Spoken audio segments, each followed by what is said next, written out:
Hey, everybody. Welcome to another episode of the Mile High Game Guys board gaming podcast.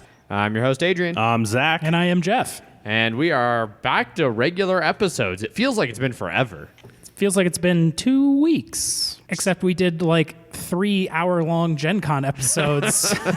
At increasingly later times. Like the first one was at like 12:30. That's when we started. The last one, we started around 2:40, something like that. Yep. The one after that was like 3-ish. Well, That's what I mean, the latest one. Oh, the like latest one on Friday. Like 15 till 3. Saturday, yeah. Saturday night, yeah. We could both just watch Adrian barely holding it together. Oh, my God. We pumped out some fucking content. We did. Yep. I had at least 2 people say thanks for that, so. Yeah. Those will be in emails later. And then I had Yes. somebody actually thank me in person, too. Yeah? Yeah. Ooh. Oh, it was Nick. Did he just like it because it was under an hour, each one of them? No, he was just, he had asked after, he's like, are you guys going to do a Gen Con recap? And we're like, well, we released 3 days of episodes because he'd been a bit behind. You know, we released episodes every day, recapping each day as it had happened. And he was like, oh, sweet. And I listened to it. So Yeah. We didn't do a day 4 recap. No. No, that's because really it was just we went there and then we left. I guess we can talk about it real quick. What we did Yeah. on that Sunday. Mm-hmm. We bought some stuff. I waited around Rising Sun for Matt to come pick up his phone charger he left in the Airbnb. He was dressed as the gatekeeper from Ghostbusters, Yes. Sigourney Weaver's possessed character. Yeah, I just saw him randomly. And I Yeah. was like, oh, hi, Matt. And Heather was dressed up as the Keymaster. Did not see that. I did not have that context. Took me about 10 seconds. And I'm like, oh, right, Sigourney Weaver. They had walked out of the bedroom, and I saw her in like a colander on her head, and I was like, what, is it Doc Brown? And then I went back to sleep. And then I realized later it was the Keymaster. You sure it wasn't a fever dream or something? I mean, I brought the con crud Yes, you did. with me. Yeah, so everybody who got sick at Gen Con, blame Jeff. Yeah, probably. But only if it was like a cough and a sore throat. If it's anything more than that, it's not me. So the malaria I had, No, different? that did not bring, Okay. I did not bring, I just released the mosquitoes into the convention. It was my fault I happened to be at the right place at the right time, right? Yes. Okay. Well, there was the case of mosquitoes that bust loose in the van on the way there. That's beside the point. No, that was just when we opened the door in Kansas City. You know that movie Mosquitoes with the giant mosquitoes on Sci-Fi Channel, 20 years ago? They were like that big. Yeah. Yes. Didn't really do much. I grabbed Minirails at like the last possible minute. We had we kind of went there, walked around for a bit, went and had lunch. We met a bunch of people, though. Yeah, we met some people. Shook some hands. Yep. Handed out a few more business cards. Yeah. But pretty laid back. And then, thought about doing a On the Road Again recap episode, but really just didn't feel like dealing with the audio equipment in the No. van. I was much more interested in trying to sleep for more than 5 minutes at a time before somebody took my picture and started giggling maniacally. No, I mean, not somebody, me. I was the one Well, taking your picture. Yeah, but somebody would. So it wasn't always you who started giggling. To be true. fair, it was everyone sending out alerts that you had fallen asleep to Zach to take your picture. Yes. Yeah, at least once or twice. I was just doing something and then like fucking Paul. You mean playing Hearthstone? Yeah, I was playing hard, and then Paul was like tapping me on the shoulder, and I'm like, what? And he's just like, fucking look right over there. I'm like, sweet. Just like back, just mouth Yep. open. Oh, Adrian has headphones on. Let me put on my headphones, my aviator glasses. Chink. How many pictures do you think you got of him sleeping on this trip? Oh, I mean, I had like Only like- five from the trip, and then like 100 when he was just laying in the bed. Just while I was sleeping at the Airbnb. Fantastic. That's for my personal collection. It's just Adrian and Ant cuddling. They shared a bed. yeah. It's gotten really dark in here.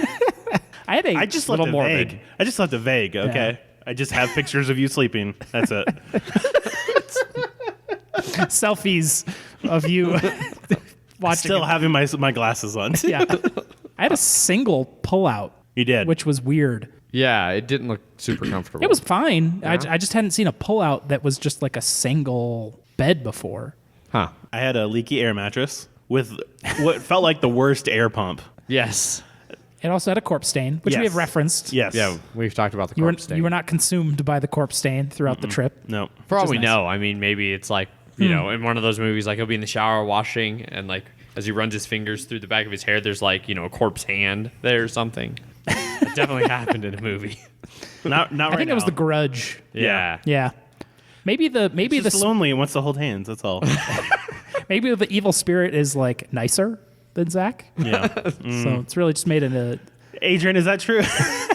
I could believe that an evil spirit would be nicer than you. But have you noticed me being nicer to you? No. Yeah. No. So the evil spirit has not taken over yet. No. I'm just imagining me putting my hand there to like, and then that hand comes out, but it like grabs your hand, like when someone's shaking your hand, but they grab too early, and then they grab your fingers, and you're like, oh no, do it right. Oh dear. But yeah, so we've been back in town for now a full week. Post Gencon. We've had time. We got here around 7:30. So Yeah. Which was a almost reasonable time to get back. Yes. Especially with all of us having to work early Tuesday mornings. It cost us a little bit when it came to viewing the eclipse. Yes. But We took the gamble of it was possibly going to be cloudy, rainy, and bullshitty that we just decided to drive for it. Yep. And we only saw 99% versus 100, but from what I've heard, that like 94% to 99%, not that much of a difference, but 99% to 100%, huge difference. Yeah. So I've seen videos and stuff of like the 100%. It gets crazy. But we didn't think that even if we were in the 100%, that we'd actually get a good viewing. Wes and them did. yep. Yeah. So they gambled and stayed behind, and their gamble paid off. We gambled and went on, and our gamble paid off in a different way because I didn't get back to Denver at 2 a.m. and then have to go to work at 5. Yep. So Yep. I was pretty happy with it. Although it was nice, it was like really dense, cloudy. Until about 1 p.m. And then we found this like one little hole, and we're like, oh shit, there's the sun in that hole. Fucking stop. Pull over. Yeah, and then the clouds were working like kind of as a natural filter too. Like sometimes where they were really dark, you could actually see the sun eclipse, but they were blocking enough light that it wasn't like blinding. Yep. Which is pretty cool. Downside is we missed it went by behind clouds. Yes. Yeah. So we're like, okay. It was still pretty cool. Yeah. Yeah. And there's another one in, I don't know, like 7 years or something like that. Yeah. It's I mean, not the technically there's same- another, yeah, There's one in like 2044. that goes right over Denver. Yeah. That'll be just as impressive as this one. But Yeah. I think the one in like 7 years isn't like a totality one. Well, or it is something. depending on where you live. Yeah. Yeah. Like, I think I don't think any of the totality will be in the U.S. I know there's definitely one next year, but that one is like in South America or something Yeah. like that. I think there's one every 18 months across the world somewhere. Yeah. I found a stat. map that had them all listed and like the track the Yeah. totality would take. Yeah. And I sent it to Megan and I was like, well, here's what we're using to plan our trips from now on.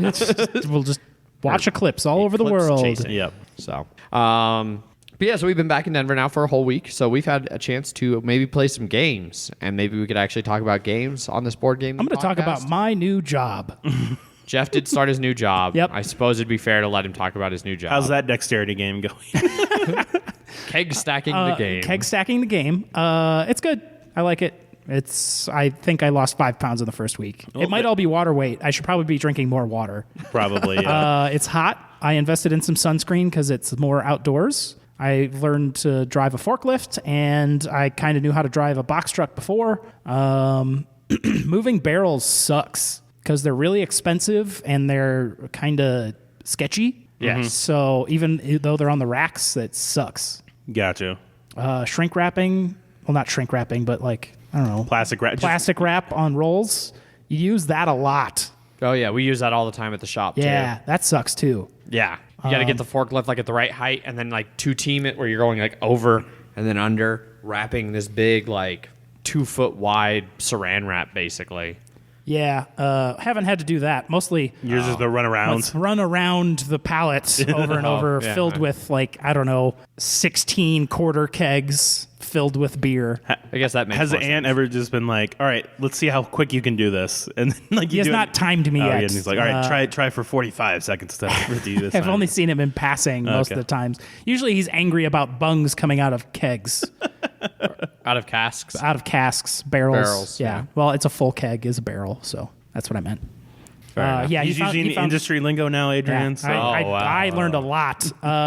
He had 3 bungs out of 3 Baptist barrels, and he has no idea how long they were out. So those barrels are fucked. Yep. And that's about 20K. Yep. Beer down the drain. Yep. It's amazing how much value there is in beer. Like, he sent us a picture today of like a spreadsheet he was working on of all the Big Bad Baptists they have going, like here, that's just for Denver. It's like 54,000 gallons of beer. Yes. And he's like, oh yeah, that's going to be like several hundreds of thousands of dollars worth of beer if we bottled it all. Yeah, just for Denver alone. Yeah. Yeah, it turns out owning one of the bigger breweries in the country is not a bad I think gig. I calculated them out to be around number 11 in the state. Yeah. Yeah. And they're one of the bigger ones. I mean, even like nationwide, they're pretty big, and they have pretty widespread international distribution as well. We have a wide distribution where somewhere like Sun King will like own Indiana, but somewhere like Epic will have such a wider distribution you can find it more across the country. Yeah, and traveling internationally, which Yeah. is always awesome when you can find good American craft beer internationally. And I have to lift all that shit onto semi-tractor trailers for everyone to drink. So, hooray! Hooray! I'm very tired. I've been very tired every day.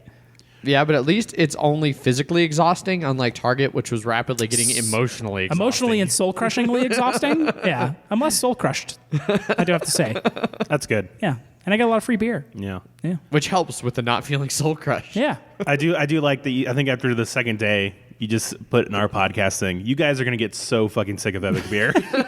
Yeah. Well, speaking of beer, Speaking of beer, what are you drinking, Jeff? I am drinking Epic's Son of Baptist coffee stout. Which coffee is it made with?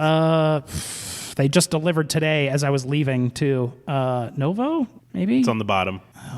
Fuck. I don't know. Do you want me to look at it? No. It's definitely stamped on the It's bottom. stamped on the bottom. It's shittily stamped on the bottom. Well, then we're just not going to be able to tell. I just wanted your beer. Yeah, feel free. You know what? I'm not sick at all. Nope. Good luck. But anyway, yeah, so it's brewed with real coffee, and the cans usually have which actual roaster the coffee came from. They do like 13 different varieties or something like that? Yeah, and they use a lot of local roasters like Novo and stuff that are really good. Yeah. So, Zach, what are you drinking? I Since am drinking the Tart and again. Juicy Sour IPA. Color me shocked that it's really more sour than IPA. So it's like right before the shittiness of the IPA takes over, it's like, oh, it's actually sour, so it's okay. It's kettle sour. Yeah. It's also from Epic. It is. I drank myself sick of that beer at Gencon last year. I still haven't quite recovered my taste for it. So, I am drinking Interstellar Invertebrates, an India Pale Ale from Burial Beer Company, which this comes courtesy of Jake from Draft Mechanic. We executed a little beer swap, which was supposed to go down like organized in a hotel lobby, and that didn't end up working out. And so I ended up swapping with him also on Sunday before we got out of there. And it was definitely like he pulled up to the corner at the stoplight Super sketchy. and just started handing me beer out of the back window. And I started handing beer into the back window. The light changed. Like, it was like, oh, God, hurry, hurry, hurry. I hope like you look to your left and right before you're just like, okay. No. Let's see it. Try to make it look as sketchy. Just cover what you're handing it with a backpack. We Just- did not have nearly enough time for that. It was a very rapid exchange. Gotcha. And he messaged me shortly after the fact. Apparently, I gave him way more beer than he was expecting, and so he said he was going to have to maybe send me some more. Okay. Later on in the year, which I'm okay with people sending me beer and board games are like the two things I'll never be upset about you sending me. All right, so any copies of Munchkin or Yahtzee you don't want, just send them to Adrian. Yeah, I'll give them away. It's He'll give cool. a collection. Yeah. I'll throw them in the raffle for the anniversary parties. I'll pass them on to some other poor, unsuspecting soul. That's mean. Some Yeah. people actually like Munchkin. Maybe they'll be happy with it. Maybe. So- Maybe we should warn them. But yeah, so that's what we're drinking. What have we been playing? I've been playing Drink the Beer and Sleep. Also, lots of board games. No Murder Island. Nope, we did not get a chance to play that yet. Nope. Zach's like, oh, you want to play Murder Island? I'm like, yeah, sure. And I'm out by like 9:30. Yeah. And I was like, no. Sleep has kept me from the murder, unfortunately. Played Climbers. We've played a lot of climbers. Yeah. We ended up with, I think, 4 copies, made it back to Denver. It was a lot of copies. Zach's rolling his eyes in the back of his head. I wasn't rolling them. That's just a lot of copies of that game. Nah, there could be a lot more. Climbers is a real good game. I like it a whole lot. It's a little block stacking King of the Hill type game. where everybody has a little person that's got a color on it, and then all the blocks have colors on the different sides of them, and you have to manipulate them because you can only step either onto your own color or onto like the neutral color. And you got to slowly make your way higher and higher and higher, and you keep going until eventually it gets to a point where nobody can move up on a turn, and then that's the end of the game.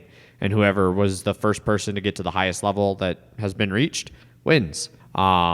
Pretty straightforward game, really easy game to teach, but still a lot of fun to play. And there's some kind of interesting decisions about like how you want to position blocks and things to maximize your opportunity to continue moving up while diminishing everyone else's opportunities for such things. So, but I like it a whole lot. It is also super king-makey. Can be. Because, like, you can tell when you're screwed and not going to be able to get up there. And you can just be like, who do I want to win? And totally fuck over one person or another on multiple occasions. Which is, I mean, I like, but not everyone. I despise. I despise king making, especially of that type. Well, I mean, so realistic, like, you know, specifically this happened in a previous game, the second game I had played, the one here. That was only the second game you'd played? Yeah. And probably the last. But basically I was looking at the board and I'm like, okay, well, I know I can't win, and I know if this keeps going, Adrian's going to win. So if I did fuck you over, and that allowed Jeff to win, which I thought it'd be a tie because two people were on the same exact spot. I got there first. Yeah.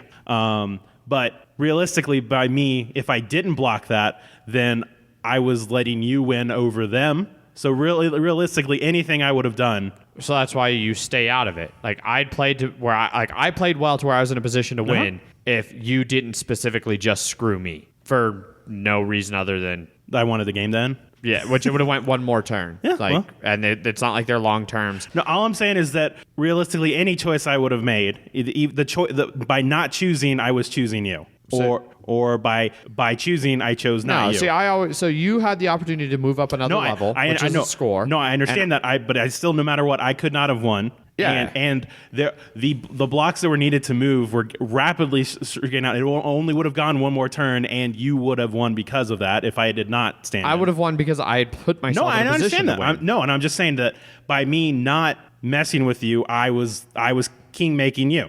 No, that's not what that. Like I don't see it that way. Like you're not. If you don't specifically benefit me, like if you'd moved a block over by me that let me win, then you're king making me win. I'd set myself up to win. If you had done nothing, I would have won because of how I played, not because of what you did. By not fucking with you, I would have allowed you to win because you would have gone up and then they would not have been up because you're the only one left with a fucking ladder. Yeah. So all I'm saying is that and this is where I got an argument with Paul about this at Gencon because I ended up in a position like that where I couldn't move, period. And so I was like, all right, well, I can't do anything, and I'm not going to screw you guys over, so I'm just going to step out. And he's like, oh, and then he's been mocking me for a week that I rage quit the game. I didn't rage quit the game.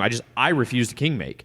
Anything I did, the only thing I could do was help one or the other. And so I was like, all right, well, I'm not going to do that. Like, I will always play to maximize my personal score or play to the best of my ability, not to pick a winner just arbitrarily. Like I think that's shenanigans. And you not doing anything wouldn't have been picking me. Like you're not interfering in what was already set up. You're not playing to benefit me. You actively played to harm me in this situation. Jeff, do you know what I'm saying? Yes. Well, I get what you're saying. Okay. I just thoroughly disagree with I don't. So now we own 4 copies of this game, and this will never end.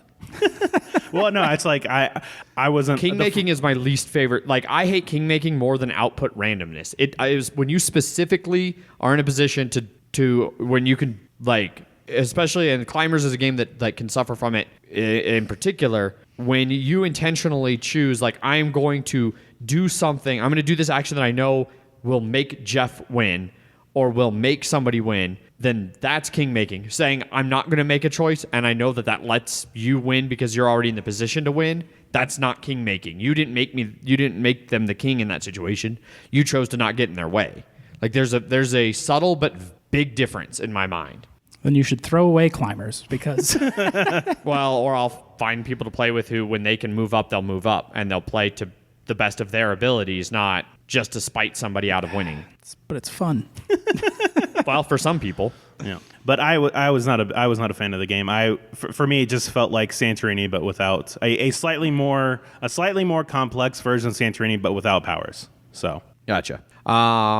Speaking of other wood-based dexterity games, I recently, all of us recently played Pitchcar, which was actually a whole lot of fun.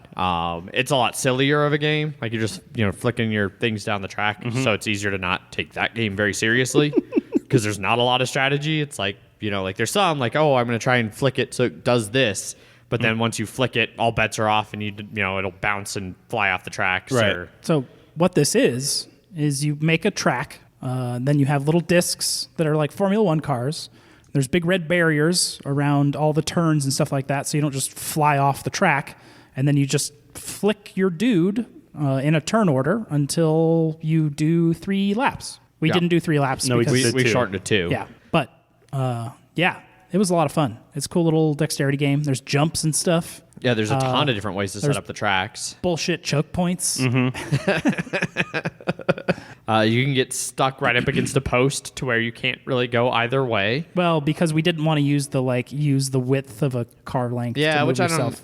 I can see that in some... It was really Ant. Yeah. That was I can see in spearheading that. some situations, like if you're just happen to be against the wall, like on a long stretch straightaway, sure, you don't need to do that then.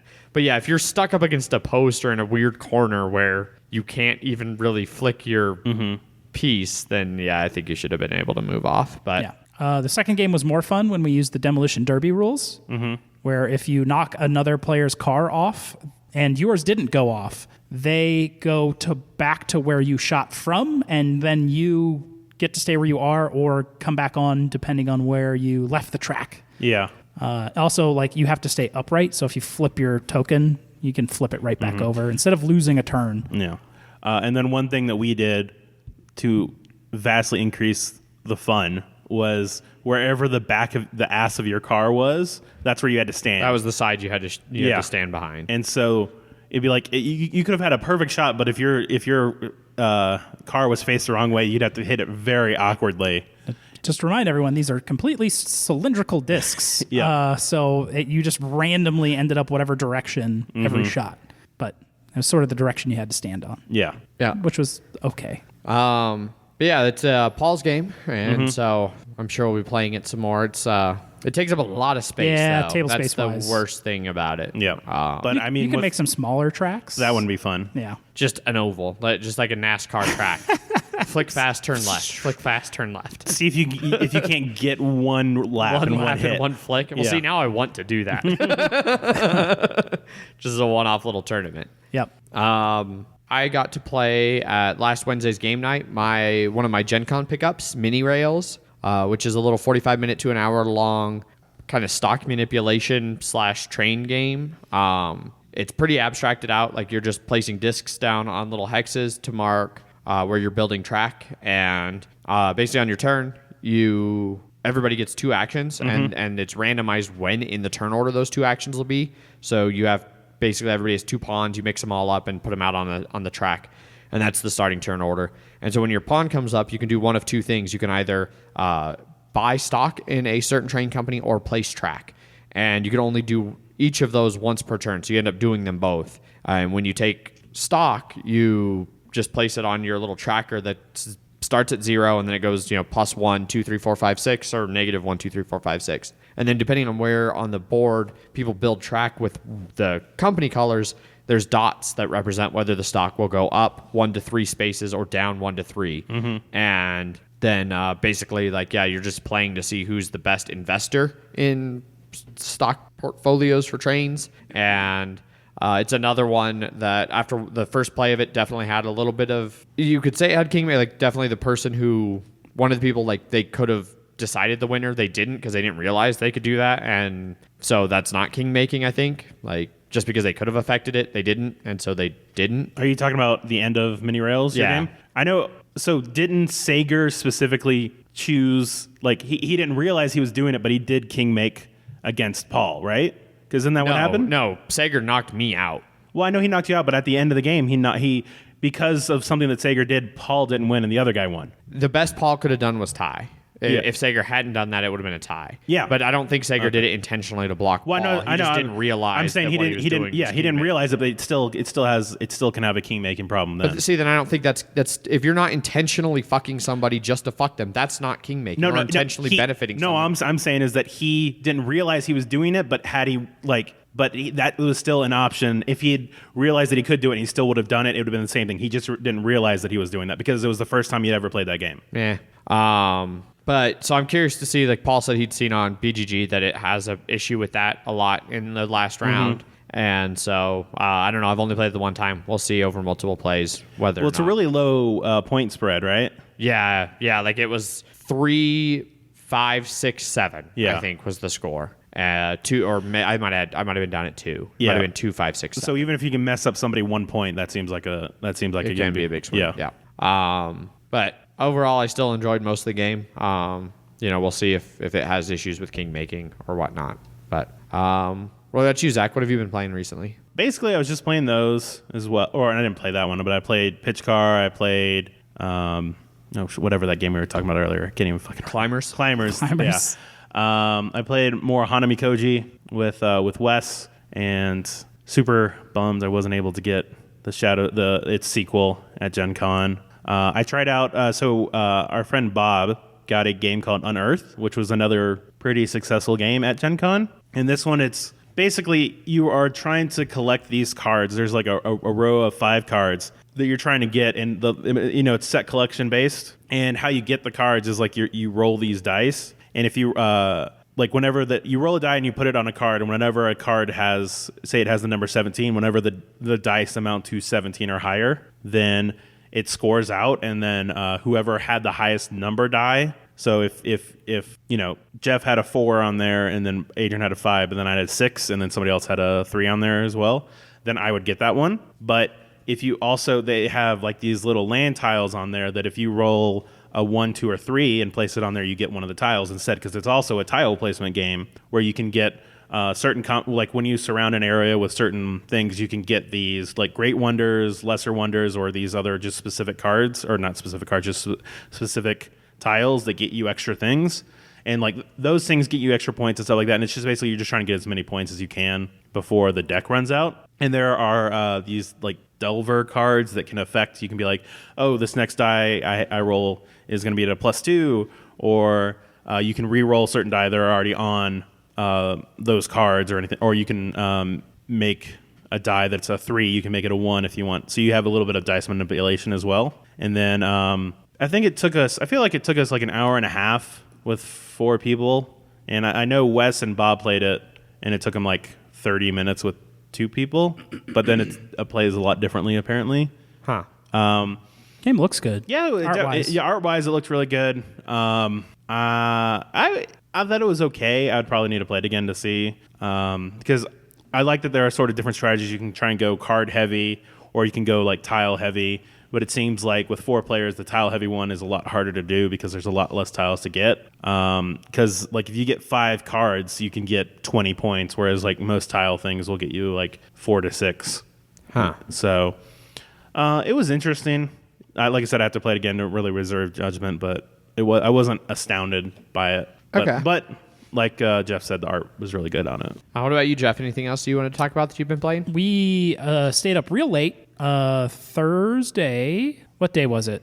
We played Gloomhaven again. Oh, right, yeah. What day was that? Thursday. That was day 3 of my new job, and I was just like, I'm tired. I don't want to play Gloomhaven. They're like, play another scenario, bitch. And I was like, okay. Yeah. That third scenario we had played again because we'd lost the last time. Yep. And this time... Almost lost again.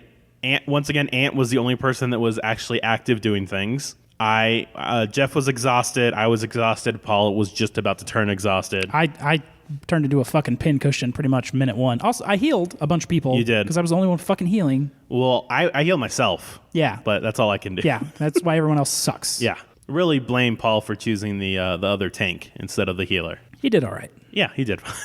He got experience, unlike my guy that just can't fucking get experience.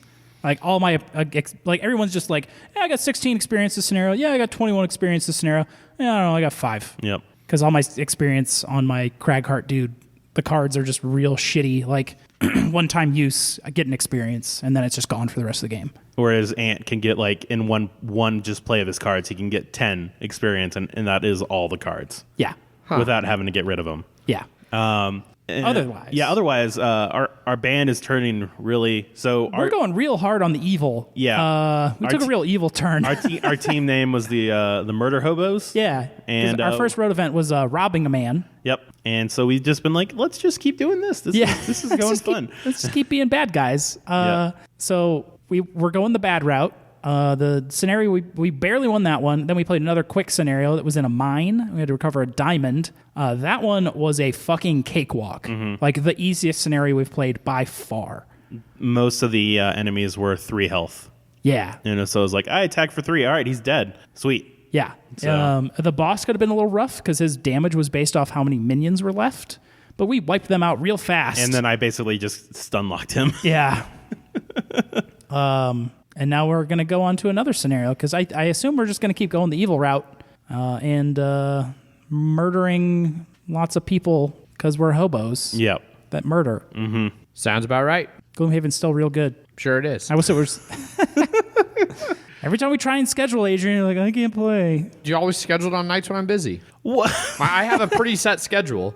Like Thursdays are one of the nights that everybody knows I'm busy. I used to be busy every Thursday night. But yeah, so, and then there was one last game that we'll talk about here relatively briefly that we all 3 played along with Paul and David. Yep. And one of our patrons from Patreon, Caitlin. She has pledged at the 25 and up tier. Yep. Which that tier enables you to get to play a game with us. One game a month, you get to choose whatever we play. It does not anywhere say that you get to choose. Well, I looked again. Well, you heard it here first. You get to choose whatever game we play. We'll mostly go along with what you choose. I'm not going to commit to playing it just any random game. If you want me to play any game, I will play it. Well, so Zach will play whatever the hell you want. I might veto if you pick something really obnoxious. I won't be a bitch and play whatever you want to play, so... In this particular instance, though, so something. I thought you wanted to, appreciate our fans, but apparently something that I won't veto. So just so you know, so like it's not like I have some really like high bar that you have to meet because we played Atmosfear, the DVD board game. I couldn't find the VHS version, unfortunately. And even if they did, I don't think any of us own a VHS. I mean, I would go out and buy a VHS. Scour the thrift shops for a working I'd just go to a pawn VHS. shop. I'm sure I'll find 500 of them. Yeah. This game came out, 2004, 2006? 2003, DVD version of it. Yeah. Somewhere around there. Yeah, the original version came out like 92. Yeah. Yep. I remember that. Probably still at my grandparents. So this was a fairly basic roll and move. And don't actually get anything you actually need kind of game.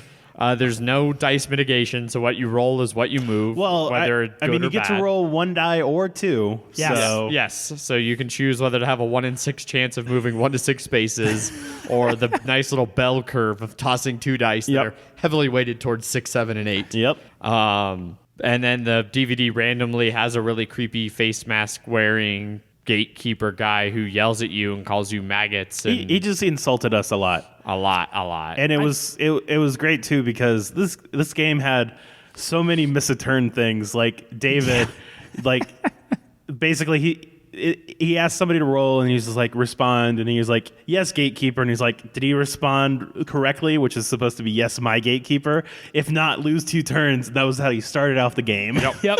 And he's like god damn it. What did you have, Zach, that made you miss 8 turns in a row? So I had something that made me lose 2 turns, and then basically I had a card that I had to roll a die, and I lost that many turns, and I rolled a 6. So I lost 8 turns in a row. At one point towards the end, I was doing really well. I had most of the keys you needed because basically you're rolling these dice and you're moving around, and the board is divided into 6 regions, and each of the regions has a color associated with it, and each of them have 6 keys. And if you land on the 1 key space in that region, you get a key. Otherwise, you can have the other limited ways. The gatekeeper will occasionally let you get them. Cards will occasionally let you get them, or you can fight other people for them. Well, we got to a point where at the end of the game, the gatekeeper popped up, and he was like, Mega duel. Yeah, and he's like, such and such person, like, whose turn is it? And David was like, yes, my gatekeeper. He's like, pick somebody to duel. And then he's like, I'll duel Adrian. And he goes, but this isn't an ordinary duel. It's a mega duel. Whoever wins gets all of their opponent's keys. And you just roll off D6s. That's Just whatever's the highest. And so I got fucked. You took all your keys. Yep. And, but So the whole goal of the game is to get one key of each color and get to the center, and then have someone pick your fear that you wrote at the beginning of the game out of the well of souls or fears. But it's whoever the eyes of the gatekeeper were, which in this case was me. Yeah. Because which was also pretty funny. He was like, everybody roll a die. And then like we're all sort of confused. And I was like, I just rolled a die. And then he's just like, all right, time's up. Whoever rolled the highest is going to be my eyes. And I was like, okay, well, it looks like it was just me. Yep, Zach was the only person who rolled. That was like early. We were all still kind of talking and not really paying attention. Although I did get to use that to great effect because he was just, whoever my eyes are, choose somebody to ban. Like he said, choose somebody. And as soon as he said that, I was like, Adrian. And then he's like, to banish. And I was like, oh, it worked out well. Okay. It worked out. Yeah. And then basically he made us have to stare at you when we came back. Made you leave the room. Yep. And then he gave us instructions while you left the room. Which he was just like, come closer. And he started whispering, and all of us were like putting up, getting close to the TV. And you would have lost a turn had you asked, why are we staring I at thought you? David said I would get like banished. Oh, maybe like, it was banished. You'd get banished, yeah, if you're just like, why are you starting? So you come back, and What are you all of us are staring just at? looking at you. Yeah, which if you're banished, you get moved off the board, and then you have to roll your number, which everybody's randomly at the start of the game assigned a number 1 through 6. And yeah, you have to, if you're banished, you have on your turn you roll your number to get back in the game. Mm-hmm. Otherwise, like every so often, it'll be like all the maggots who are banished are now allowed back in the game. Yeah. So the game's it's shitty game. The game is bullshit, but I had a great time. I actually had a whole lot of fun. Caitlin went above and beyond. Stop by the Halloween store. Yeah, so she got like a big old like Halloween-y tablecloth. She got like sets of bleeding candles, a bunch of little like red orange tea candles, and She like electronic probably brought a tea skull candles. from home. Yep. Yeah. She had a nice hair. Yeah, she had some Horn. little devil horns she put in Yep. her hair. Yeah. Yeah, got real into it. It would have been even better if we hadn't played it at like 3 o'clock in the afternoon when it was a bright, sunny day outside. Yeah. But we did turn off all the lights inside and tried to get it in the mood a little bit. So, but yeah, so if I thought he was kind of funny. Yeah. Oh, No, yeah, it was the video thing was hilarious. Yeah. I mean, Yeah. it was really shitty, cheesy quality, but Yeah. it was still hilarious. so many artifacts in the background. Those effects were so good. So David at the end, he even got the 6 keys because he took all of yours, Adrian. and I was only 1 key away. And then basically he had every time he went to the Well Souls, he had a 1 in 6 chance of winning. You have to get your own fear. Yeah, and so I just 3 times I had to pick it up, and I'm like, is it this one? And he's like, no, god damn it! And you have to go back to your own start. And you run back. Is it this one? Because you put the other one back in, so I could have had just as 1 in 6 chance of drawing the same one. So yeah, they're real obsessed with the 1 through 6 chance in that game. yeah, the game's completely unfair and totally random in the worst way. Yeah. But I had a lot of fun. It's input and output randomness combined. Hooray! Yeah, no, it was fun. I mean, it helped like knowing going into it that it was like a 48-minute game. Like there's a timer. Yep. And to like knowing what kind of game it was and to not take it seriously and just dick around with each other. Pretty much. Except where you couldn't roll a fucking odd number. For Oh, that man, was I was getting hilarious. real mad at the dice at the end. You Yeah. had to roll an odd number before you could do anything. And Once. And I had my 8 turns skipped, and Adrian in those times he rolled even 8 times in a row. I didn't ever take another turn after that came out. Yep. Like that was the last time I got to take a You got turn. all your keys stolen, and then I mean, really, could you have done anything?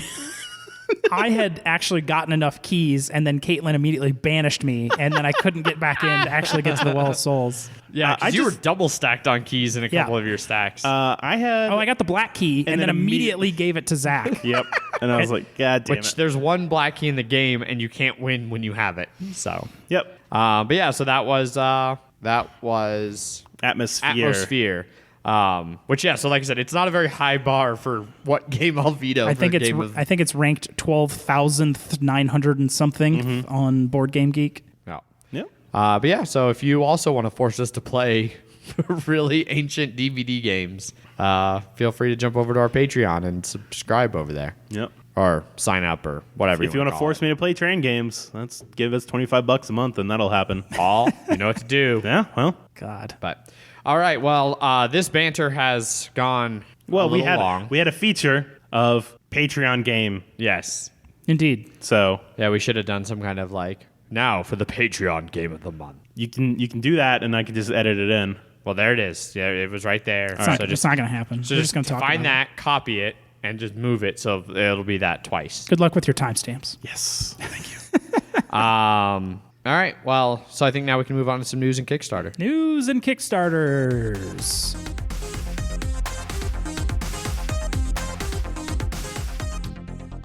We'll start with news. First up in news, there's 2 new Uwe Rosenberg games coming out Yes. suddenly.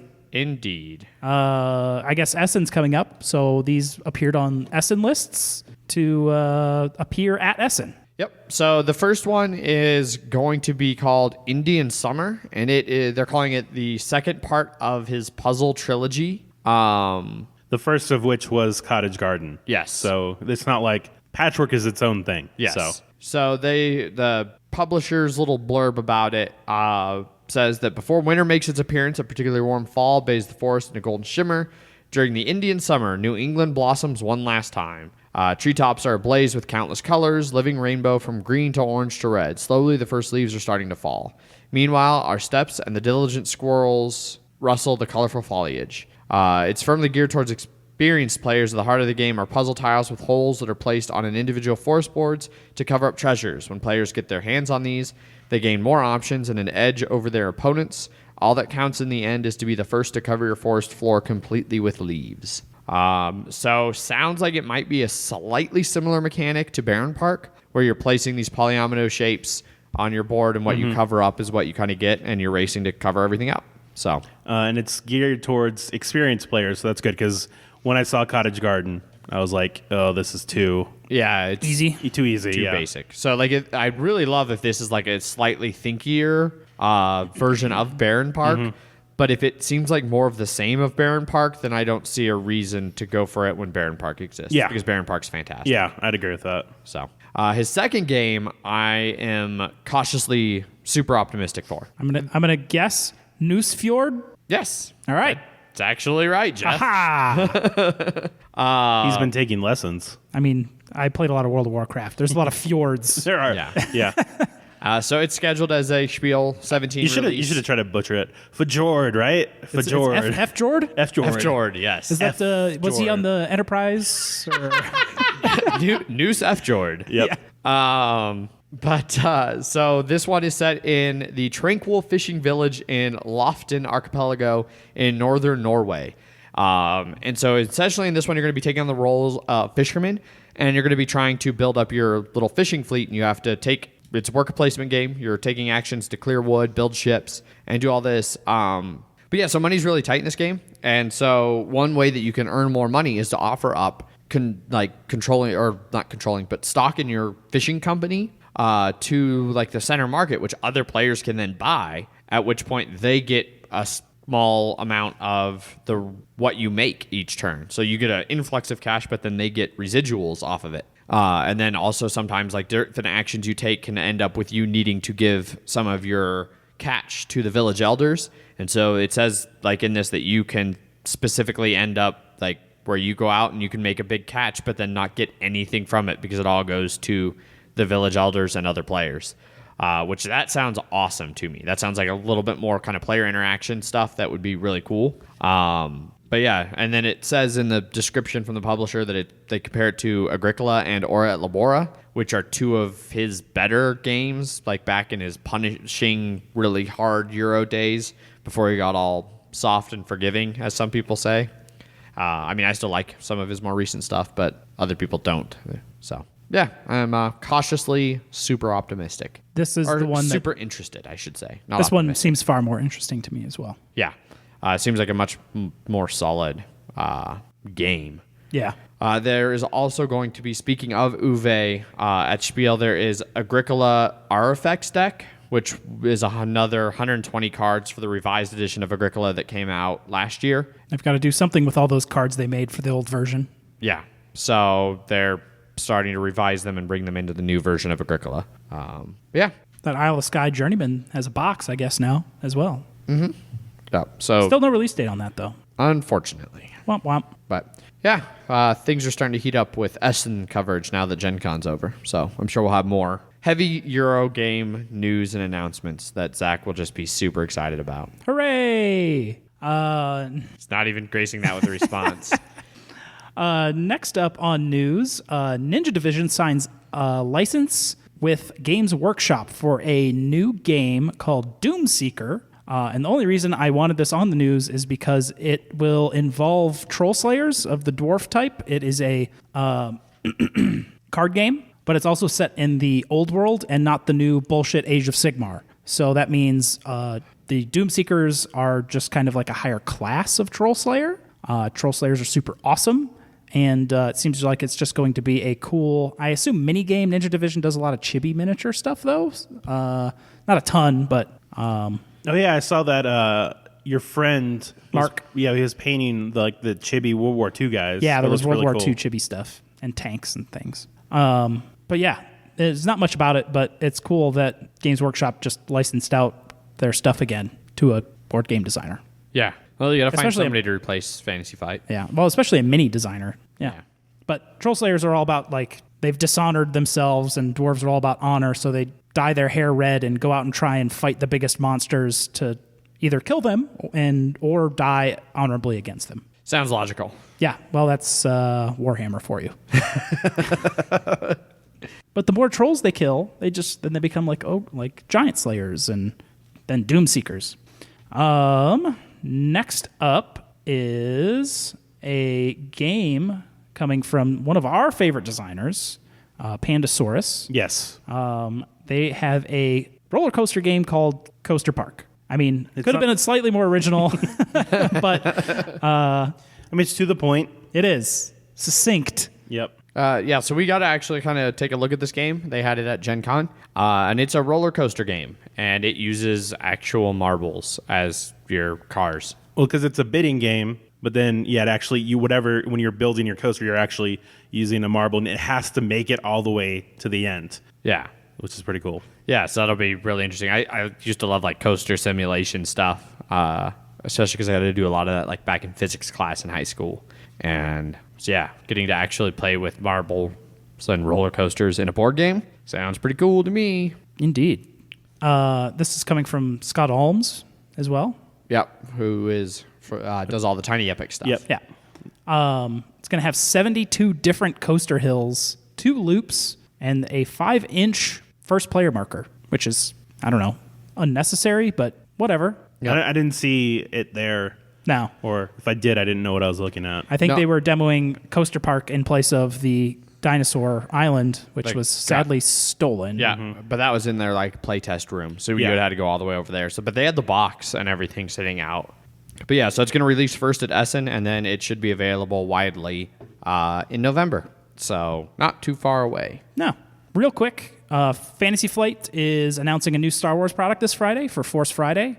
It's probably going to be a X-Wing minigame, Last Jedi. They did the same thing last year, but they're putting a lot of hype behind it. It's just going to be a fucking X-Wing expansion. Either that or Destiny, one of the two. Oh, fucking... Or maybe all. Like, I mean, they could easily. Well, they Yeah. say a product, so Yeah. They say, but they could also just be like, surprise! Here's new Star Wars Last Jedi stuff for all of our Star Wars IPs. yeah. There's one thing I care about less than Magic the Gathering. It's Star Wars Destiny. So it's like, all right, let's make a collectible game again. No thanks. Yeah. Do you want to get some Dice Masters? I have Dice Masters. I'm so done with collectible games like that. Yeah. Just like hard pass. Unless it's Hearthstone. Yeah. I give myself one. Yep. and that's it. Yeah, I've only put $50 into that since I've started playing it, Jesus Christ. which was at Gencon. Jesus Christ. I put in way more than that. No, yeah. But it's just like, oh yeah, I can buy 7 packs for $10. And then it's just like, oh. But it came with a legendary, class legendary. Yeah, You got to grab your class legendary, though. But I did. finally, in news, Gen Con's attendance numbers are out sort of officially. They didn't give an exact number this year. They were just like, yeah, we hit around 60,000 again, but it's also the first time it's sold out. So I think they just decided to cap it Yeah, at a slightly lower amount. Instead of go crazy. Their turnstile is up. They had a whole 208,000 turnstile, which is up 4% from last year. Yeah. But they didn't give a real hard attendance estimate. The concert that they did too with They Might Be Giants sold over 5,500 tickets too. Yeah. Which is the biggest that they've ever had. Yeah. The turnstile attendance was 207,979. So it was 2,021 away from being an even 210. 208. Yeah. Yeah, it was 21 away from being 208. Yes. Nearly 280,000. Yeah. 208,000.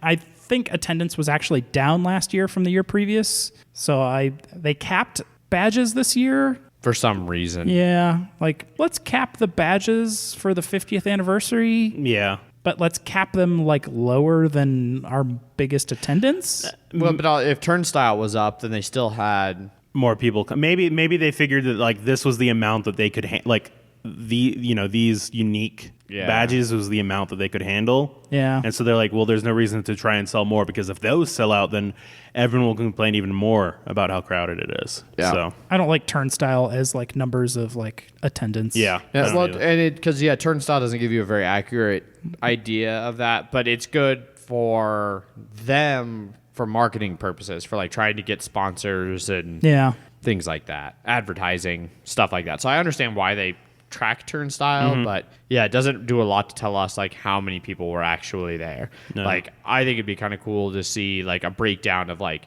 exactly this many 4-day badges, this many Friday, Saturday, Sunday. That way you could estimate, like you could assume that a 4-day badge was there every day, which we know some of them aren't, but whatever. You can assume that and then add that to that day's solo badges and then get a rough idea of how many people might have been there on any given day. I thought it felt busier than last year, like especially seeing some of the pictures of like the entrance hall, like right before they opened the doors. It looked more packed than I remembered it being last year. But I mean, from the numbers, it doesn't seem like it was much different overall from last year. So I don't know. Yeah. Gen Con's still popular. Shocking. Yes. And it'll be the first weekend, it looks like, of August next year. Yeah, it's like So. the second to fifth. the 5th. Yep. Apparently, Airbnbs and hotel rooms are already starting to be sold out. Sure. I think they are hitting like occupancy for hotels and Airbnbs. Like they just can't stuff more people into the city over a 4-day weekend at this point. Yep. They're hitting city capacity. So maybe in 2022, I think they're in Indy until 2021, and then 2022 could be a whole new city. Yeah. Potentially, yeah. But where do they go that has higher capacity for hotels and stuff outside of like Big- Vegas? Yeah. San Diego. Yeah. You know. Yeah. Fuck going to San Diego. It's like, let's just make everything more expensive, but more people can fit here. Well, maybe in the next 4 years, Denver will finish their massive, massive renovation of the Western complex and somehow be able to land Gen Con. Nope. I'm saying trying to no. remember how, because I remember doing the debt stuff for that, how long it was supposed to take. Like it was 10 years or something like that. Jesus. I think. Yeah. It's, Oh, yeah. You worked for the city. Yeah. You know that shit. It's stupid long. It's like this stupid I-70 project they're about to start doing. It's going to just wreck I-70 through I don't Denver have to go on I-70 anymore. There you go. Yeah. Oh, when I was going home from Aunt's place, they were doing construction on fucking Colfax, Yeah. like right in front of my place. Because I went to drive in and it's just like, oh, son of a bitch. And I turned right. And I went a lot farther than I wanted to be able to fucking turn left to get on the 14th. It was really annoying. 38th to market. Anyway, Suck it. on to some Kickstarters. Kickstarters. We have some of those. First up in Kickstarter is Crokinole 2018. This one is just about funded, 22,500 of its 30,000 gold, just under 200 backers, but only about a week left to go. You can back this one for $100. And then like $27 shipping or something like that. Yes. So this is by Mayday Games. Yeah, which is the one you got last year, right? Yes. So I don't know what the upgrades they made on this one versus the last year's one. Well, looking at the picture at the top, and I don't know if this is in the base set, but Yeah. they've got a peg box. I feel like mine came with a peg box. I don't know. I have to double check. Oh. They said that they had it in there, but I feel like I remember that. Either that or I ordered that because it was super cheap. Gotcha. But so when I received mine, all my peg, like the wooden peg things fit in there fine. And then, but I also ordered the screw and rubber hose thing to basically make it more like a better, like Right. the actual bounciness. There Right. is a never before offered hingeless scoring box. Because I feel like that's what I had. I don't know. I have to double check. Maybe it's not hingeless. Maybe. No. You got But screwed on the hinge. right. It also stores all your pegs and discs and They gave me something that did that. I don't Huh. know. So we'll see. But I know. So mine turned out well because I know some of their previous ones were really shitty. But mine felt like I played a little bit on it and it felt smooth. It felt nice. The finish on it was pretty good. But our friend Cameron from Sounding Board Games, he got it and his holes were too big, so the pegs would just slide right through. And the same with the screws too. So construction of each one is slightly different, I guess. Yeah. On each one. So it's That's what hit you or get miss. for handcrafted Right? Yeah. or whatever they are.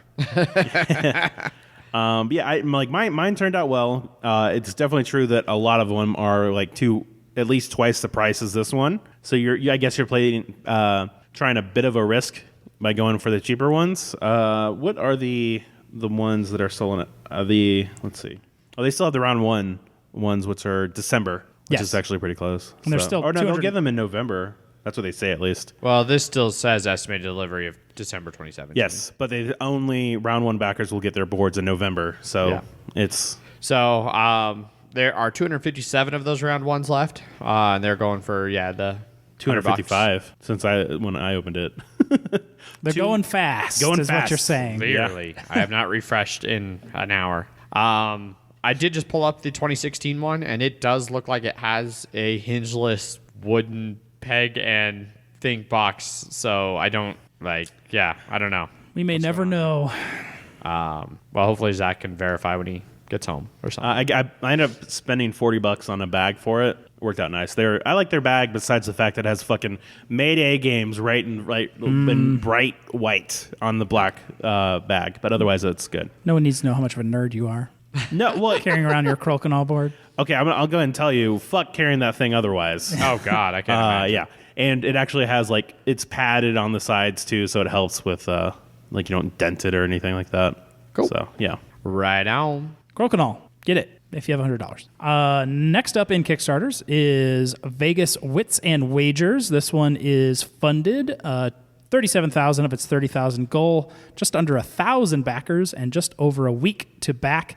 You can get the expansion only for $25 or the whole shebang for $40. Yeah. So basically, they took Wits and Wagers, where you do trivia stuff and then bet on who has the right answer, and they added odds to it and gave it a bigger, more Vegas-y mat. Yeah, the mat is actually pretty big. I feel like the old one had odds to them, but it's a lot easier. It's a lot better laid out now. And there are also additional ones where you can bet. So now it has the center one, which when you're answering the question, everybody writes whatever their guess is, and then you just do it numerically, or you do it in some sort of order. Whatever the center one is, that on this one is green, and so those odds are 2-1. Whereas if you get all farther out, it goes down. It goes all the way to 3-1, 4-1, etc. Yeah. Or you can cover a huge chunk of them, all the reds, for 1-1. Yeah. So they added stuff like that. Yeah. They added it to make it, like you said, a bit more Vegas-y. And then you can also do 10-1 odds to be you hear what the category is, and if it's Warhammer, and it'd be all right, Jeff, 10-1, you're going to get this one right before we even see the question. Von Karstein. Yeah. And I do like how the mat looks. Yeah, it's a much bigger, nicer mat. It does feel vaguely more poker table gambling. It's huge. Yes. Oh yeah, it's like probably 2.5, 3 times as big. It's about the same length, but it's significantly wider. Yeah. They have a video on there of them using the new mat to swaddle a medium-sized dog in it when the need arises. Which it's you can it basically show that it's hard to damage. Yeah. And it even has it's double-sided with regular wits and wages too, which just has the basic odds. So the basic layout for odds. So you can play it Vegas style or just regular deluxe style. I've been considering getting this game for a while, so I might get this one because I think that's it looks a lot better. yeah, I think Wits and Wagers is a game that Megan really likes, that she used to play with her family back home a lot. So I'm sure she might be interested in it. I mean, I think the best thing about this game is that if you aren't good at trivia, that doesn't mean that you're going to lose the game. Yeah, you just got to be good at knowing who else is good at trivia. Yes, exactly. Maybe a local near champion trivia guy. I got fucking 6th. God. So 1 point. local trivia loser, it sounds like to me. Well, I mean, we've significantly lost on all previous championships. Gotcha. But we've gone to the championship the last 7 seasons. Nice. More than that. Vegas. Wits and Wagers. Yep. Looks cool. Next up on Kickstarters is another cool-looking game called Now Boarding. This one's another well-funded, $55,000 of its $20,000 goal, 1,600 backers, and a bit under 3 weeks left to go. You can get this one for a mere $32. Yeah. So this one is by the guy that did Paperback. Yeah, Tim Fowers. Yep. Hardback and Burgle Brothers. Yep. So you got Burgle Bro. We haven't Yes. fucking played it yet. No, we have not. Shit. I wanted to bring it to Wits End. Yeah. And then I was like, oh yeah, Wits End. No, that's not going to fit. So this is a real-time cooperative pick-up and deliver game about running your own airline. So I'm not sure how the cooperative is really going to work in this, and that's one of the things that a little bit turns me off. But basically, you have a big map that's currently the U.S. with a bunch of cities on it and air routes between them. And you spawn passengers on the board at all the main airports, and then you have to fly your jets to go pick them up. And each round, there's like 30 seconds in a round. But depending on like what your engine size is and things like that, determine like how far your jet can move. So some stops, like the big long LA to Chicago route or Seattle to JFK, like has like 7 or 8 stops, like bumps on it, ticks or whatever that you have to hit. And so you're basically trying to move these customers around. And they have like where they want to go and how much money you're going to make for doing it. There's apparently weather tokens and weather cards that can kind of affect, like, I'm assuming how quickly you travel. Like if you have wind that's helping you, maybe you travel a little faster. When it's going against you, slower. There's anger tokens. So customers, if they're not getting where they want to go in a timely fashion, will get angry. But yeah, it looks kind of interesting. It's funny. I was just talking to Megan like last week about train games and how there were a bunch of train games I was wanting to play. And we were talking about that. And she's like, why don't people make airplane games? And we had like a discussion about like the differences between trains and airplanes and why one or the other lends themselves more to board games. And then here comes an airplane game. So, I mean, besides planes. there are some that are out there, but there's vastly more train games. Like was the point. Like there's a shit ton of different train games. I'm sure they're just like, we don't want to ruin planes like we ruin trains. So, I mean, you can't really ruin trains. Trains are cool. I don't know. Not saying train games are necessarily cool, but trains themselves are cool. Let's make it about stocks for trains. Next week, he's just going to have like a model train set in his living room. Yeah. Oh, by the way, I just wanted to say our friend Bob bought one of those wooden train whistles for Paul. Because Paul bought Whistle Stop. Yes. Which is a really good game. I had a lot of fun playing that at Gencon. And so I was talking with Bob, and Bob said that if Paul didn't take the whistle, he was going to give it to Adrian. And then if Adrian didn't take the whistle, he was going to give it to me, and then I could use it every time Adrian started talking about trains on the podcast. I mean, I have a train whistle because I went to Purdue, Boilermakers, choo choo, and so like it was a big thing for us all to have train whistles. What am I thinking? It's 2017. I'm going to find a fucking app for it. Oh dear. I too like vodka shots in my beers. Not that kind of Boilermaker. Oh, okay. But yeah, so that is now boarding. It looks cool. The art looks awesome. The Burgle Bros art looked awesome. Yeah, it's kind of a goofy little cartoony art, but I like it. One of the interesting things, apparently this started out as a video game 10 years ago, and you can actually play it at nowboarding.us. But they have since decided that it might make a fun little... I have to shake it. That's weird. Well, I can also just tap it. And also, as you can see, it's not well designed for my fucking iPhone Plus. No. It also sounds much more like an actual train, even though it has the wooden train whistle on there. Yeah, you're not wrong. Yeah. All right. That's too realistic. That's not annoying at all either. Oh, I'm going to delete that. I got to find an annoying one then. Continue. But yeah, so it used to be a video game, and now it's a board game. So that is now boarding. Now boarding. 3 weeks from now. Get it. $32. That seems like a good deal. Yep. Speaking of train games... Now the trains are coming. Next up is Steamrollers, the definitive roll and write train game.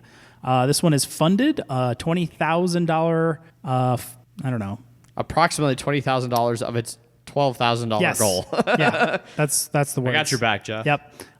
Just under 500 backers and just about 3 weeks to go. There is one and only pledge for this for $32. But it only ships to certain countries, so double check that. So it's designed by Mark Gertz, who actually also designed the Minirails game that I have. So he's apparently getting into designing little 30-minute, 45-minute train games. So this game takes place in America around 1869, and railroads are developing everywhere, and so everybody's going to start developing their own little railroads. It's like a dry erase vinyl board or something, because you can actually draw on it, right? On the player boards. Yes. So the center board is a map with goods that are available for delivery, and then everybody has a personal play sheet with that same map, and you draw your rail network on it and keep track of your engine fleet. And then whenever you make a delivery, you remove goods from the central board, and then you earn points for the cities and towns that you go through. And then once 3 cities on the main board are emptied, the game ends. And then everybody scores a bunch of points and goes. So it's a roll and write game, which there's not many roll and write games that I have played besides like Yahtzee. And I played like one time Roll Through the Ages. But the active player rolls all the dice, and then in turn, each player picks a dice and uses it to either draw rail, improve your engine, do research, or make deliveries. And then once everybody's picked and used their dice, the next player rolls, and you just go from there. So, yeah, the Kickstarter goes over like how you use the dice to do all of the track drawing and stuff. Basically, like your boards have all the different dice faces, 1 through 6, and you can draw from them. They're like cities, I guess. Looking at it, yeah, they correspond to the different cities. And so depending on what city you want to draw track from, that's where you want to grab the dice from. So, and same thing with like improving your engine and stuff. It's all just based around what number of die you grab. So, I don't know. Might be fun. Yeah. Roll and writes haven't been something I've played a whole lot of, like I said, but This one's got trains in it. And like roll and writes don't, like the dice aren't used in the same way that typically super offends me in other games. Like, this is very much input randomness, not output. And I don't have nearly as big a problem with input randomness. So, Understandable. I don't know. Might keep an eye on it. Yeah. 3 weeks left to go on that one. And that's it for Kickstarters. That is it for Kickstarters. Right on. Well, this has been actually not that long of an episode. No. I mean, we still had a couple things to talk about. Yeah. It felt long. We had a lot of banter to catch up on. It's been a while since we bantered. Yeah. Mm-hmm. We like to banter. We watched people punch each other. Yeah, Yes, we did. We watched the McGregor-Mayweather fight. Yeah. One about as expected. A little bit better than I thought it was going to be. But It was entertaining. Yeah. It wasn't just like 90 seconds. It was fucking 10 rounds. correct. People got their money's worth. Yeah. We sure did. Yeah. Yeah. All that not money. So we have some emails that we've gotten over the last couple weeks since we've done an email segment. Yes.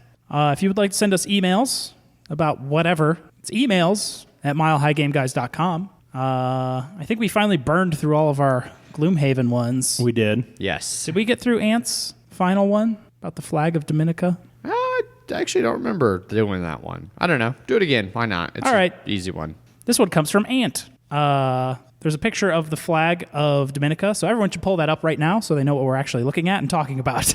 Yes. Just real quick, Google flag of Dominica. Hit pause. All right, good. Okay. This is the flag to Dominica. Out of all 197 country flags in the world, this is one of the only two that contain the color purple. The Cicero parrot pictured is an endangered species of about 200 to 350 remaining individuals. Unfortunately for the flag, the purple color printed on the parrot's chest and head can range from blue to pink to purple for no specific reason. The only other flag to contain purple is Nicaragua with a small rainbow in the center emblem. Interesting. Ant always, he just moved to a new place, but his old place, he'd always had flag facts outside. We just were going over his Amazon list earlier today. He's like, I bought 57 things on Amazon last year. And then he went down and he was like, oh, flag, like random thing, flag. Yeah, so it started out like, so he used to just like every now and then he just changed the flags. One of his roommates had a bunch of them and left them when he moved out. So he would just go hang different flags out randomly. Like when I went to Iceland, he hung the Iceland flag. That was also while Iceland was in the European Cup. Yeah.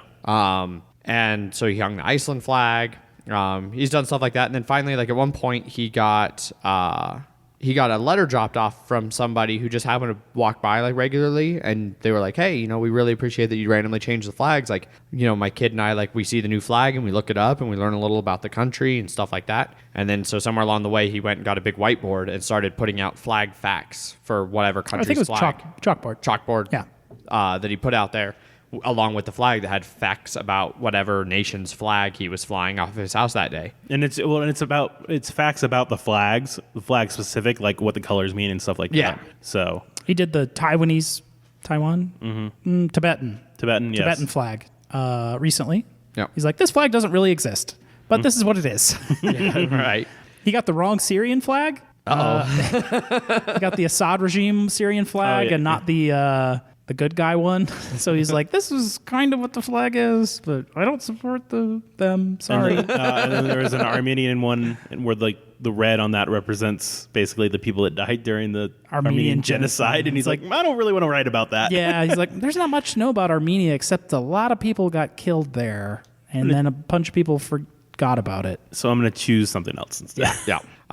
So yet to be seen if his new place across the street has a place for him to hang his flags and if he'll continue that tradition. He's hunting. So the next email comes from Matt, titled, well, we're done with Gloomhaven. yeah, that was the last of the That's it. Gloomhaven interviews or emails. Next one comes from Matt, titled, I'm curious. All right. Zach always says, and I'm still Zach. When is Zach not Zach? And who/what is he? Your neighbor in Kansas, Matt. Well, I don't know. Zach, when are you not Zach? And who are you when you're not Zach? I'm always Zach. That's why I keep saying I'm still Zach. I'm still like Just always. I'm just reassuring people. I'm still Zach. You don't have to worry about it. Yeah. Yeah, I believe started because back in the early days when things were just wild and crazy and we did things off the cuff and weren't scripted. Yep.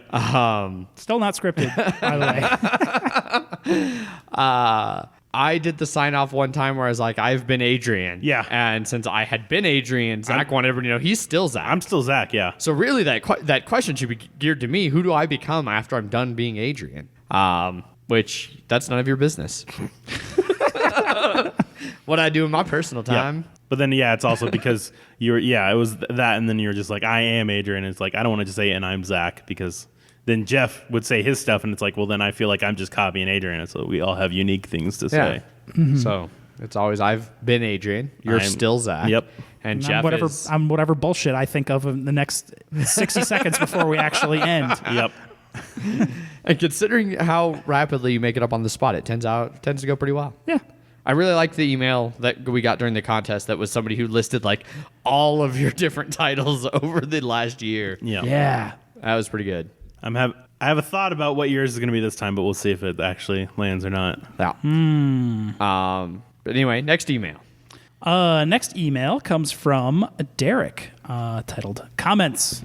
Hi, guys. I've spent the last 2 months binge listening to you idiots after finding out about your podcast from the What Did You Play This Week podcast. Which there's Brandon and Patrick continuing to boost our show. Thank Indeed. you, guys. The Brandon and Patrick bump. Yep. Yes. BMP. Yes, I started at episode number 1 and have to say the podcast has only gone downhill from there. Well, it's Seems good to about see that he right. missed episode 0. Yeah. All joking aside, I really appreciate the work you're putting into it, and I was able to throw a little money at you through Patreon. I enjoy your back and forth, which reminds me very much of how my friends and I interact. I appreciate the balance you give to the game, to games of all types. While I am an omni gamer, I tend to lean to the heavy side of Eurogaming, and I'm glad that Zach and Jeff begrudgingly indulge Adrian once in a while. Keep up the good work, Derek. So many begrudges. Oh, yes. Super begrudgingly. I'm convinced that that's why they spite me so much in games now. Yeah. Next up is an email from Steven called Podcast. I just found your podcast about 2 weeks ago. I find it very entertaining. I especially like your dispatches from Gencon. I was not able to attend this year for a variety of reasons. Listening to your podcast lets me experience a little of the convention vicariously. That's pathetic, I know, but it's the truth. Take care, Steve. I know that's one of the reasons why we did it. Was Correct. for people who couldn't go to experience it. Yeah. So it's not pathetic. But then also, we did a shit show of it last year. So we were like, we need to make sure to keep doing it this year. Well, so it helped that this year we actually had like a legitimate like portable recorder, and so it wasn't that we packed up all of our stands and mics and everything and took it to Indy and then tried to randomly set it up on a table somewhere in the Airbnb. And then have way too many people there. yeah, try and cram 5 people around 3 mics. Yeah. Doesn't tend to work well. Negative. Which is also evidenced by the never to be heard Geekway episode that we did with Patrick. We also We did with Brandon, not Patrick. Yeah, we also recorded an episode in Kilroy's Oh, yeah. With Patrick, yes. with Patrick for, I don't know, like 15 minutes. There is the server tried to stop by and take our order. Like, hey, we're recording right now. You're on our recording. Did you want to say anything? Yeah. She's like, what? You can see a periscope of Zach failing immediately at using a fidget spinner. Yeah, he started it at the perfect time. Yeah. It was pretty fantastic. Yep. Zach's a terrible fidgeter. No, I got- both in the fact that he always fidgets and he's also bad at fidgeting. So he drops everything. That's why we have to take everything away from him. That's it for emails. Emails at milehighgameguys.com Yep. if you would like your email to be on the show. No new BGG stuff really From previous weeks, from previous weeks, and we didn't do anything for the week we were gone at Gen Con. We didn't really have a particular super Gen Con. No. Fresh one. We had the pre-Gen Con one, but so yeah. If you want to get a hold of us, like Jeff said, you can email us. Emails at milehighgameguys.com. You can also get a hold of us through our Twitters. I tweet under at MHGameGuys. I am Zach_MHGG. And I am Jeff_MHGG. You can also get a hold of us through Facebook and Instagram /MileHighGameGuys. We are Board Game Geek Guild number 2731, where we'll start to have those weekly posts back up relating to the games we're going to review. There's a top 10 this week, Yep.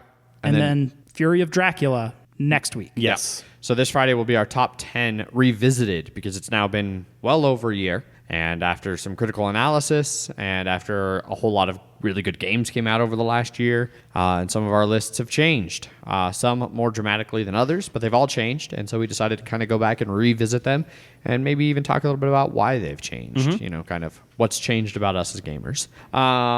Don't miss our Jamie Stegmeyer interview that is now up. Yep.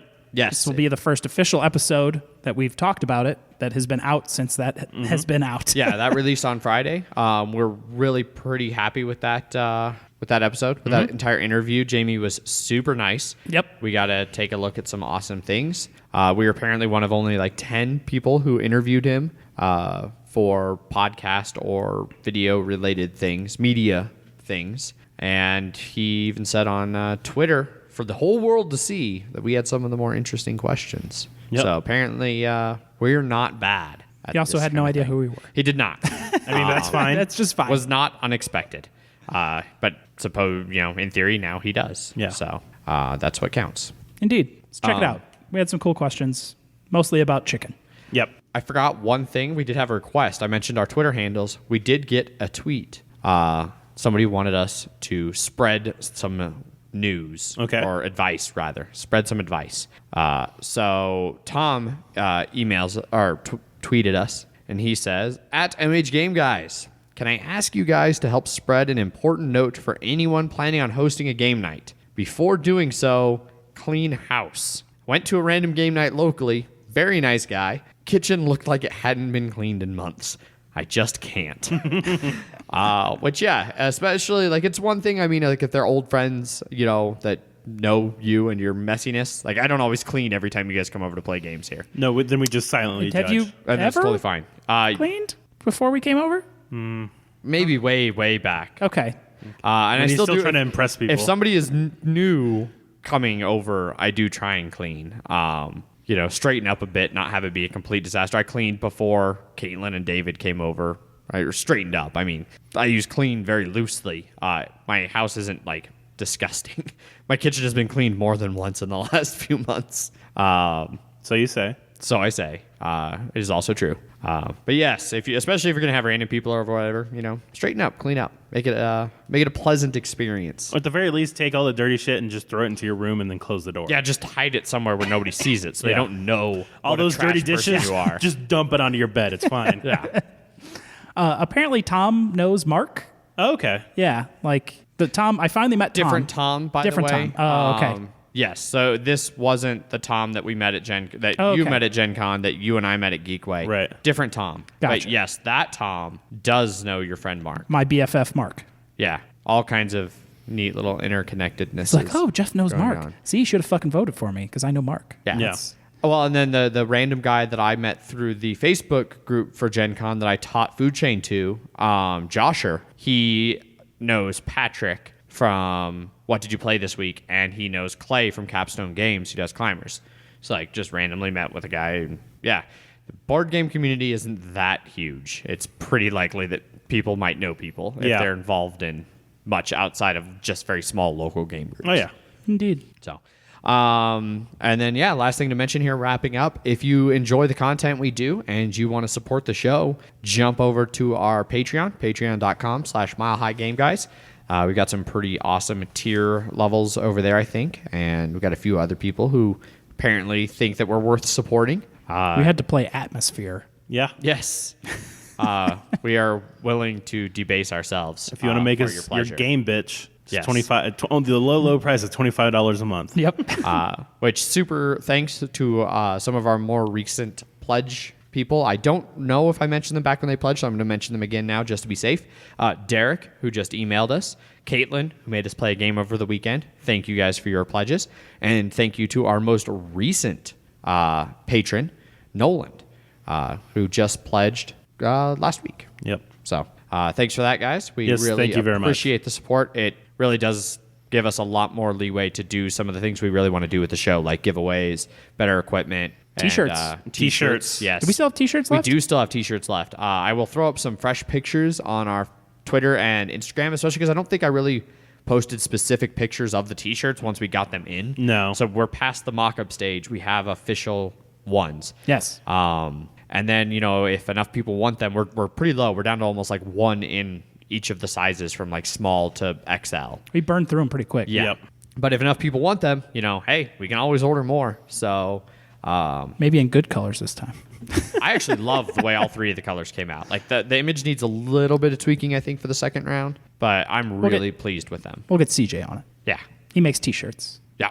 The T-shirt kind. The T-shirt kind. Yeah, of no, I get it. T-shirts. I Yeah. get it. Yeah. But yeah, super thank you to every one of the like 18 or 19 people who are currently supporting us on Patreon. That's incredibly generous, and we greatly appreciate it. And yeah, if you're considering supporting the show, that's a great way to do it. Other great ways to do it, you can rate us on iTunes, Stitcher, things like that. Spread the word when people post on Reddit, BGG, Facebook about What are good podcasts? yeah, throw and then our just name out there. and just say, don't listen to these people. They're terrible. Yeah. Worst podcast ever. And then Yep. people will naturally be curious, and then they'll listen, and then they'll be suckered in just like you guys. But it's good to be back behind the mics. Like Indeed. here in the studio. I'm calling it the studio. It's the That's studio. fine. It's as hot as ever. Yep. Yeah, I forgot to put the AC in last night. Sorry about that, guys. But yeah, thank you. It feels good to be back, and hope you all enjoyed the show. As always, I've been your host, Adrian. I'm still Zach. And I'm choose you, Jeff. Oh, yeah, that's not what I was expecting. Goodbye. Bye. Bye.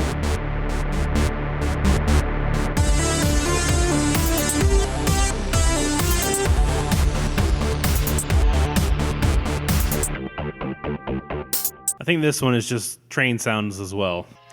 I don't know. Can your train whistle do that? No, it cannot. What about this one? No. No. These are bad. Oh, this is just train sounds. It's not even train whistles. This is bullshit. Yeah. So anyway, Steamrollers. Punchboard Media, where we all bring something to the table. Pull up a chair at punchboardmedia.com.